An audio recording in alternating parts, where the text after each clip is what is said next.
वो अशख़ास जो अपने माल में तसर्रुफ़ नहीं कर सकते। जो बच्चा बालिग़ ना हो, वो अपनी ज़िम्मेदारी और अपने माल में शरअन तसर्रुफ़ नहीं कर सकता। यानी वो बच्चा जो भी बालिग़ ही नहीं हुआ, तो वो अपने माल में तसर्रुफ़ का हक़ नहीं रखता। अगरचे अच्छे या बुरे की समझने में हद कमाल और उस तक पहुँच चुका हो, अगरचे कि वो मुमय्यज़ बच्चा बन चुका हो और सरपरस्त का पहले से इजाज़त देना इस बारे में कोई फ़ायदा नहीं रखता। बाद में इजाज़त देना भी महल इश्काल है। यानी ऐसा है कि वो बच्चा कि जो अभी बालिग नहीं हुआ लेकिन मुमय्यज़ है और उसके सरपरस्त जो है उसको वली उसको इजाज़त दे कि हाँ भी तुम अपने माल में तसर्रुफ़ करो, ठीक है? या पहले इजाज़त दे दे कि ये तुम अपना तसर्रुफ़ कर सकते हो, या बाद में कहे कि तुम करो, दोनों सूरतों में सही नहीं है। लेकिन चंद चीज़ों में बच्चे का तसर्रुफ़ करना सही है।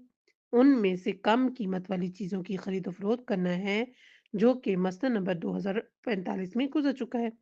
इसी तरह बच्चे का अपने खूनी रिश्तेदारों और करीबी रिश्तेदारों के लिए वसीयत करना, जिसका मसला नंबर 2660 में आएगा।